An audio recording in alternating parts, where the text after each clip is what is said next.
happy to be here. Thank you so much for the opportunity and the invitation. So yes, as mentioned before, my name is Anne-Teresa Birthwright. I'm from Jamaica, and we mentioned, being a past fellow. II is the Inter-American Institute for Global Change Research. And the STEP Fellowship is Science, Technology, and Policy Fellow, where they train early career researchers in the concept of science diplomacy. When I applied, I had no idea what science diplomacy was, but I was interested in getting out of my comfort zone to learn a bit more about what it is and how it can further advance my work and everything. But at the same time, still working with Marshall, with Women in Coffee, and that's really my passion of really engaging with community members. So yes, happy to share more. So within this audience, I must share that I am not a coffee drinker. I know, your head just came up. I'm not a coffee drinker at all. I mean, I'll drink it, but I'm not a big coffee drinker. I mostly like tea and hot chocolate. Actually, I had a hot chocolate coming over here. But what really drew me to the coffee industry was really the livelihoods behind the coffee, right? Behind that beat, the faces, the voices, the women behind the whole coffee plant, right? So my journey within the coffee industry is really about a love for people, right? A passion for community development and upliftment of individuals, a passion for rural livelihoods, and it really kind of influenced me in driving, that support for community development and building. And oftentimes these communities, rural communities are underserved, they're sometimes unseen and under-resourced. And if I can play a role in, bringing some upliftment within those areas, then that's what I love to do, right? That's what put a smile on my face. So background-wise, coming from action-oriented research, I love when research makes an impact.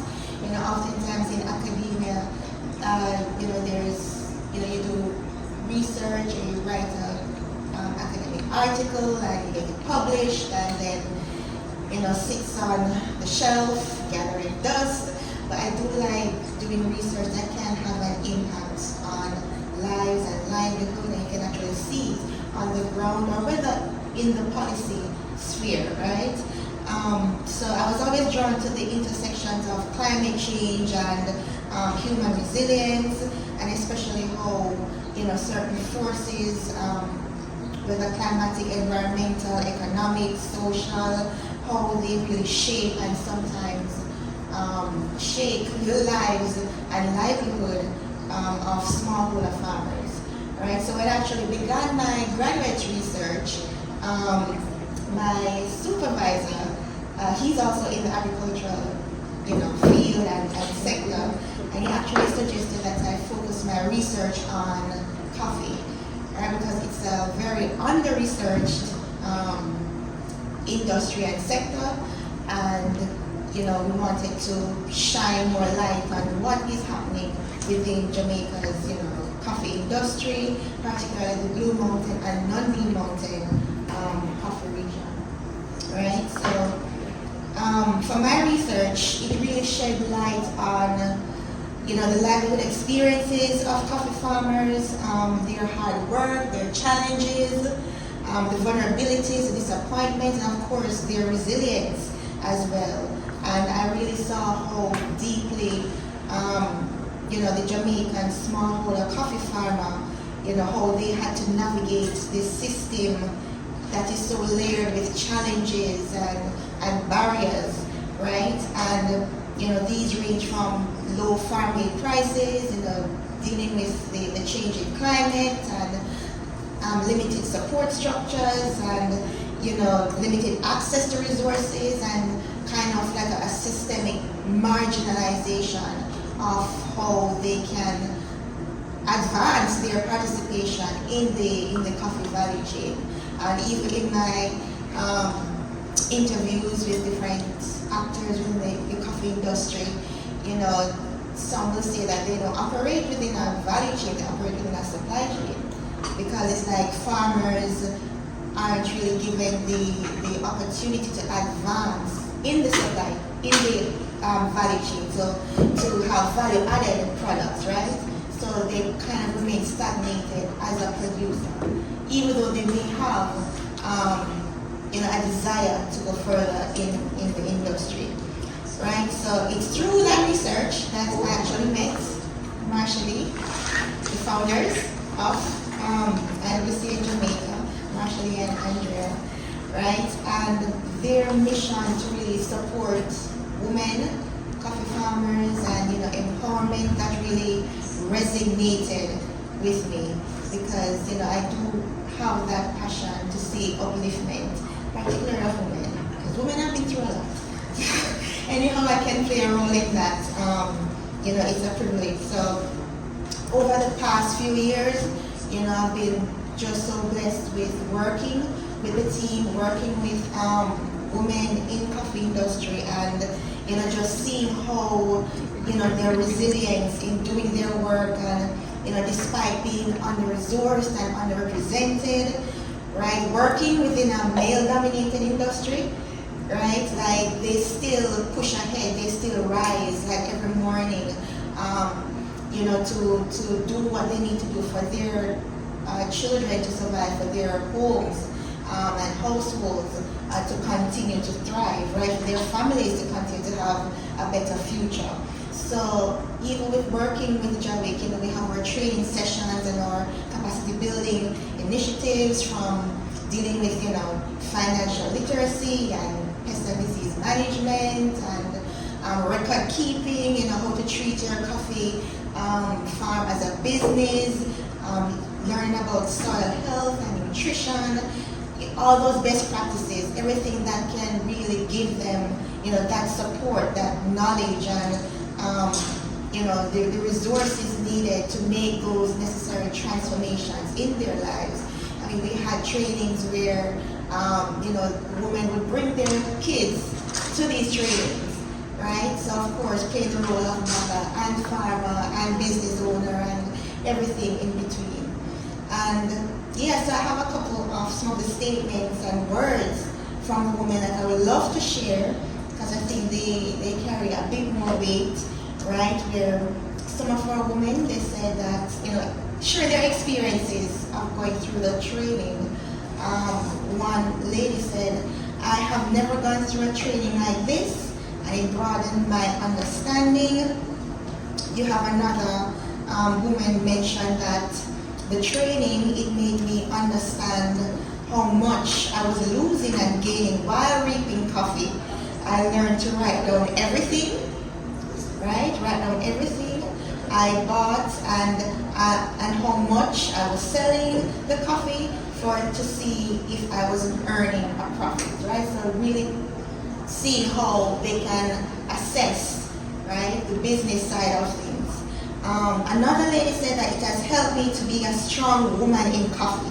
At one point, I was planning on giving up, which is a lot of the statements or narratives that we've heard, working with the women, that oftentimes they may not even want their kids to be a part of it because of the barriers and the struggles that they face. But with the training, they mentioned at one point they were giving up, and it was since the training and learning about this knowledge and these best practices that they're seeing improvements on their farm, right? Another mentioned that the trainings and our activities has been a tower of strength and empowerment, right? She said every woman in coffee should be able to have access to the vast knowledge that is poured into our mind, body, and soul. That was deep, right? When I heard that, because you can see how much it really resonated with them. And to some persons, coffee is just, I'm just drinking a cup of coffee, but you're thinking about persons' lives and livelihood, right? Whether they will survive the next day. Like, this is what they have, right? And they have to make it work, right?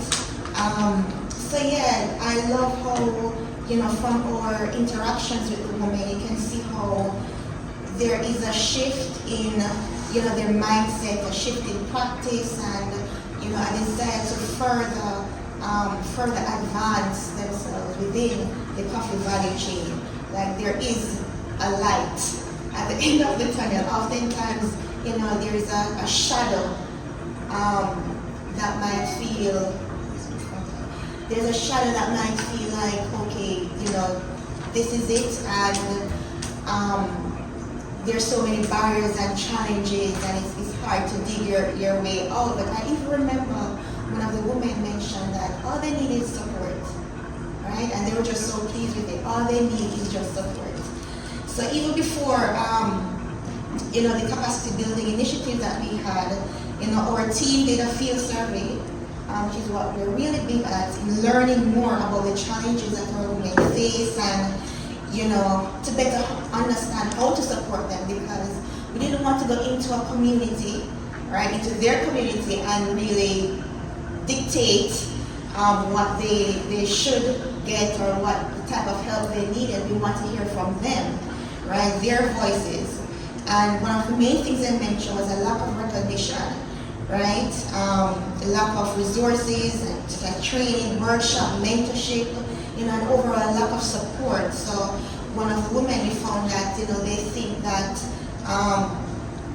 their contribution to the coffee industry is like lesser than the men, right? And when we hear that, that really hit us, because that's the narrative that we want to change, right? And, for these women, it's not just about farming, it's about a sense of belonging, right? It's about seeing themselves in a space that has long kind of overlooked them, right?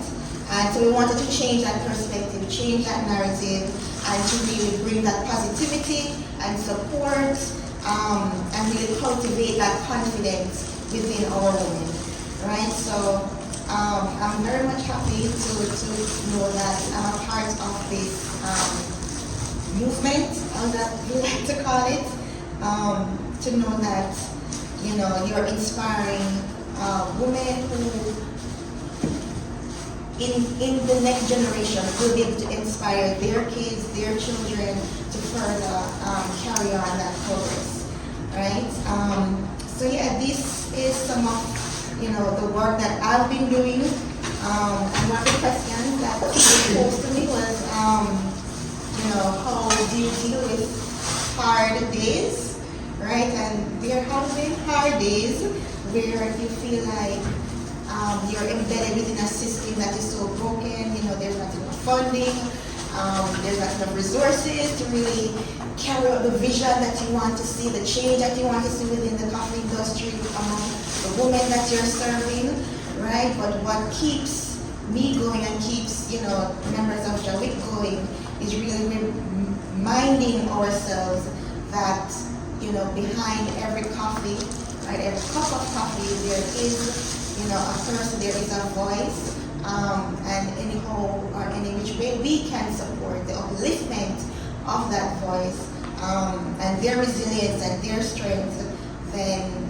that is good for us, right? And I'm not sure how many minutes has gone by so far, but that's my story.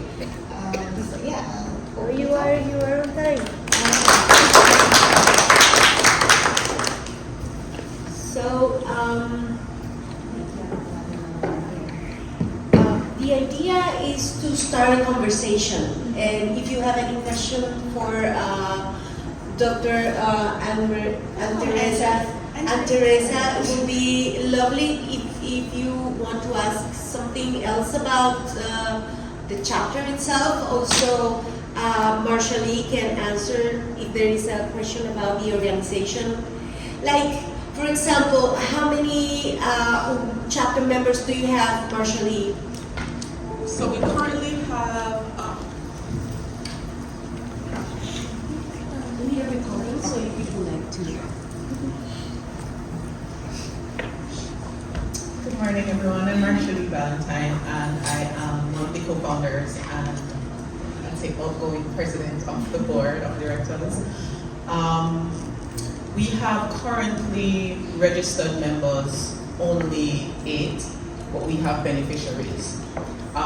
We have been trying to figure out the best way how to service our women without tying them into, because we started off with the farmers, and the farmers have a hard time coming up with funds. And what we wanted to do in our initiation is to serve the women. So the board is currently just the board of directors, currently 8. We're fully, so we have board contributions and we get funding, and we don't request anything of the farmers currently. We just service them. Of course, that has to change over time because we do need to operate. So it is our intention in the coming year with the onboarding of the new board of directors to start a membership program to see if we can engage more persons along the value chain, showing them what we have been doing. Because in Jamaica, persons are very hesitant to participate until they see something going on. So that we have history and we can show them that we've been engaging and we've been helping. I think we're in a good space now to start encouraging membership amongst the organization. Great. Anybody has a question? You guys, I know you're learning a lot from IWCA lately. You? No? It was great. It was really lovely to meet you and to know more about the work that you've been doing in Jamaica. It's really interesting, and of course there is a lot. So a lot more ahead of us, and well, within IWCA Global, we're doing our best effort to bring everybody together and see how we can support any project that you will envision in the near future. Do you have anything particular that you would like to promote or share with us? Any program in specific? We have tried in the past to get funding for the coffee quality lab, and I think that is something that we need to follow. Yes. So Yeah. we haven't given up on our intent to build a knowledge infrastructure around coffee in Jamaica, because as much as we boast Jamaica as one of the best coffees in the world, there's no knowledge infrastructure for coffee in Jamaica. If we need training, we have to go overseas, we have to go online. So we have been trying through our projects. We have 2 large things on the agenda for the coming years. We have the field research, which we want to ensure that we continue to figure out who these women are and what do they want across the value chain. So not just the farms, but from farm to cup. Finding these women, and also we're inclusive. We're doing a gender climate services project. Actually, yeah, supposed to come partnered with University of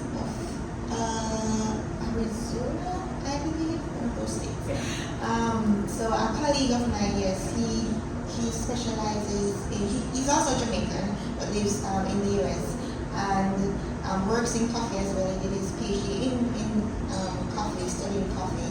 But we realized that there is a gap in terms of doing research in the coffee industry through the lens of gender, and especially looking at climate services, right? So that's something that we want to undertake. So we'll be starting that preliminary field work in June, actually. Yeah. To carry that out.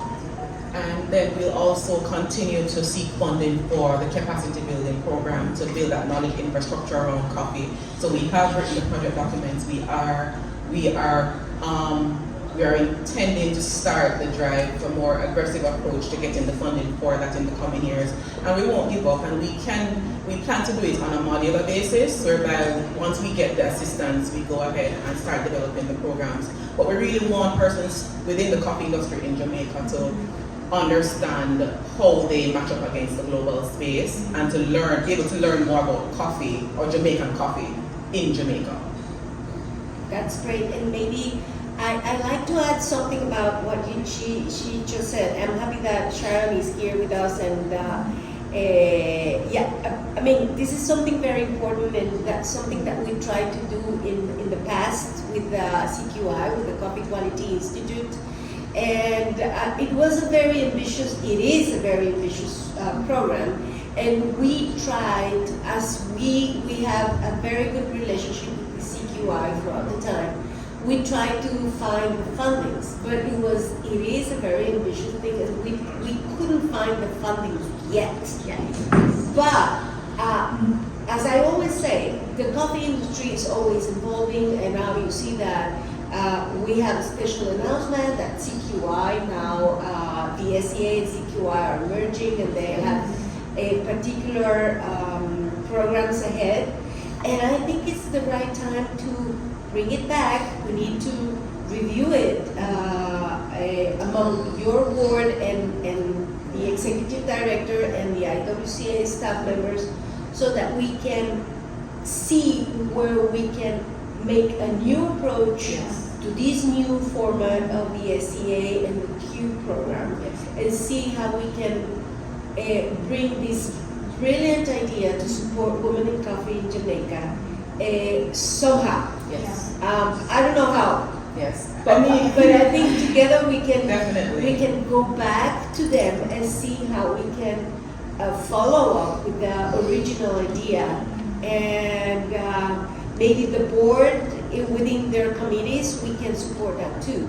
Not only remember that IWCA Global Board has 3 main committees: the Chapter Relation Committee that has projects within it. We have the Communication Committee and the Fundraising Committee. So that is a combined work that we need to put some more gasoline to that idea. And I do think we have more support in Jamaica. When we just started, we did not. We had very limited support. It was very rough. But now we have commitment from JAPRA, they're the regulators in Jamaica, saying that once we have the funding available, they're willing to also support with the resources. We have more industry players deciding to come on because they realize the importance of the knowledge and having a knowledge infrastructure in Jamaica. The issue just has always been the resources to get that mobilized. So I do think we're well positioned now to get that off the ground.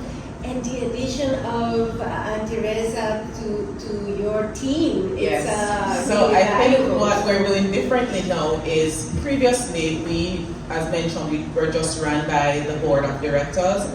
We have now decided to expand the organization to take a more structured approach to ensure that we have systems in place. So both myself and Anne are going to be acting as the directors, myself as executive director and as a program director, and we've appointed the previous board, new board, and also have different committees and an advisory board to guide us. So we're building out our capacity to be able to impact more change, because it's just been us. I was about to say that, the workload and it's been Anna and myself, unfortunately, but we've been trying our best to still make ourselves visible to the women. We have a WhatsApp group, we engage with the women as much as we can to let them know that even though we have no projects in the field, we're working in the background to build our capacity to serve you better. And JAPRA,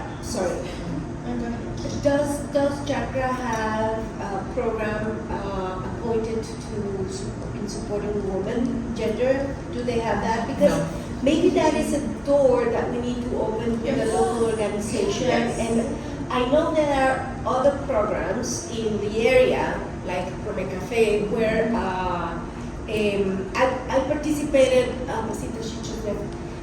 There was a meeting in October last year where Jamaica, JAPRA was participating among other Central American and Latin American countries, supported by this organization called Prome Cafe. I guess you already know about the program. So maybe there, I know that Prome Cafe has changed director, and there is new staff member coming there. And we are friends. IWCA Global works very close with Prome Cafe as well. So I think that's another door that we need to open and see how it has been a challenge in the initial stages to get the regulatory body on board with us.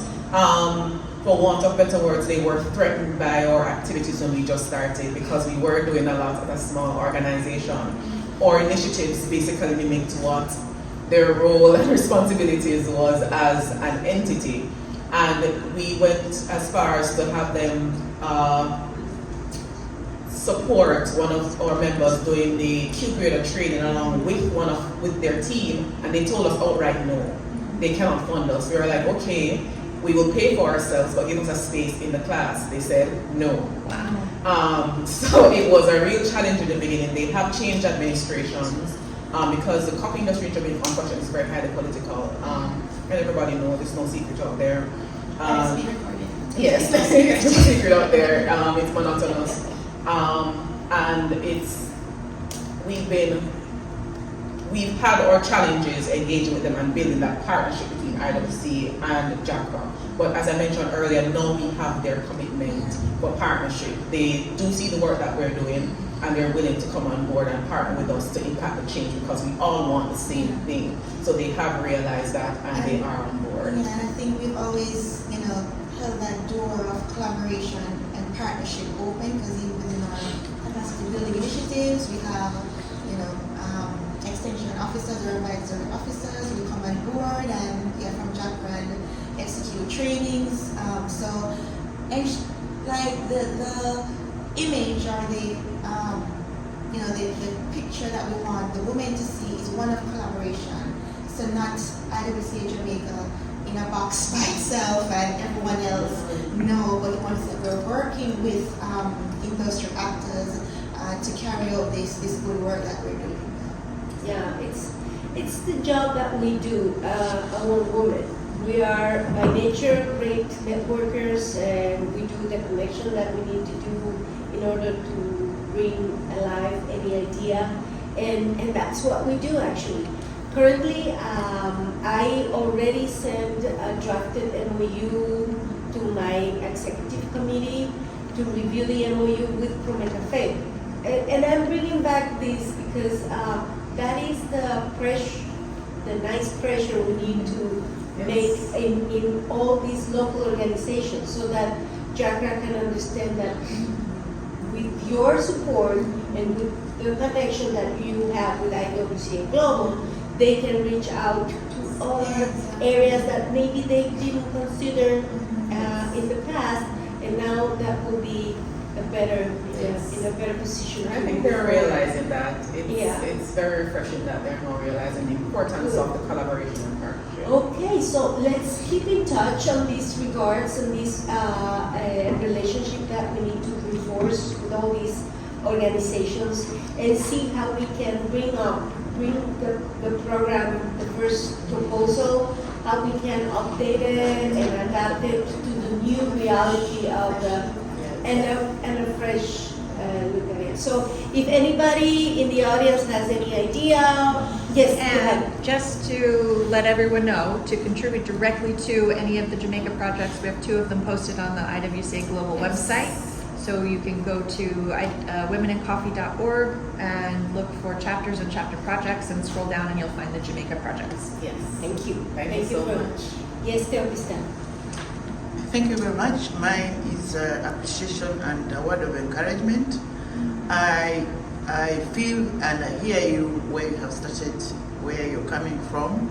But my advice to you is to try as much as possible to have collaborations and strategic partnerships, because the way you are now, no funder is going to listen to you because you don't have a background, the size of the funds. Usually they want to match 50%, but once you have experience with collaborations and strategic partnerships, everyone is going to listen to you because they're saying, which is this women's organization that is collaborating with ITC, for example, other people through Blank's connection, like right now in Uganda, we are collaborating with ILO and Team Europe. I mean, these collaborations are elevating us because they appreciate and are hearing our voices. So my is encouragement and look positively to all those collaborations. And Thank you so much. Appreciate it. Thank you so much. We would like to thank you with a little gift from Uganda. This has been done by girls in the coffee. They are members from the chapter in Uganda, and they self-found. They made it themselves. So thank you so much for your participation. All right, thank you so much. Thank you.